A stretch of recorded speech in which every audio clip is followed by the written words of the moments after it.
O Governo prepara-se para privatizar um conjunto importante de empresas estratégicas para grande prejuízo da maioria dos portugueses que assistem assim com paciência democrática ao dilapidar do nosso património coletivo.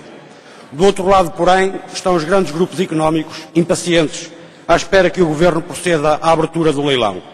E nem os erros do passado servem de base para o Governo fazer contas, porque se o Governo tivesse feito contas, haveria de perceber que os lucros das empresas que foram total ou parcialmente privatizadas no passado, como a EDP, a Galp, a PT, a REN ou a Brisa, constituiriam, durante esses anos, fortes receitas para o Orçamento de Estado, engordando o orçamento da administração pública e evitando impor hoje alguns dos tantos sacrifícios impostos aos portugueses.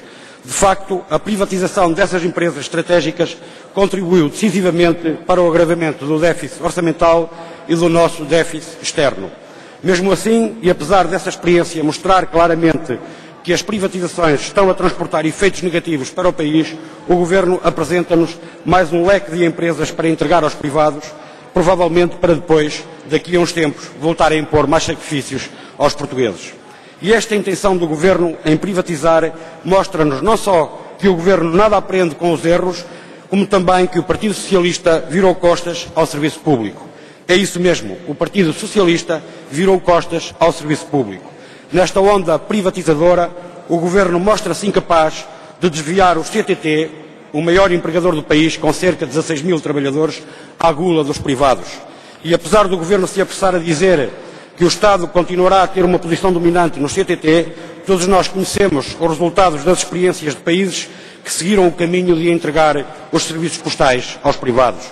Muito provavelmente, os portugueses terão de se preparar para perderem a natureza universal dos serviços postais. Porque aqui a pergunta impõe-se. Numa lógica de mercado, quem vai assumir o serviço nas zonas onde a distribuição dá prejuízos? E sobre a regulação, basta olhar para o regulador da energia, que se mostra completamente incapaz de assegurar os interesses dos consumidores, permitindo o aumento dos preços da eletricidade, mesmo que não haja aumentos de salários, mesmo que não haja aumento da inflação, como sucedeu no final do ano passado. Como refere o antigo ministro do Partido Socialista, João Cravinho, as experiências conhecidas mostram que a privatização, mesmo com uma regulação muito forte, deteriora a qualidade do serviço em zonas de baixa densidade populacional, abaixo do mínimo admissível. Um bem público significa que ninguém dele pode ser excluído.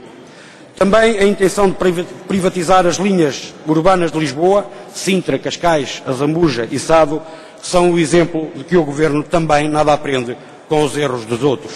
Não me refiro apenas ao que esse facto pode representar em termos de agravamento de custos para os utentes, que já hoje consomem em transportes 14% dos respectivos orçamentos familiares. Mas falo da experiência da privatização das linhas suburbanas de Londres, que, visando em exclusivo lucro, deixaram de investir na conservação e modernização das linhas, o que provocou inúmeros acidentes, provocando até mortes.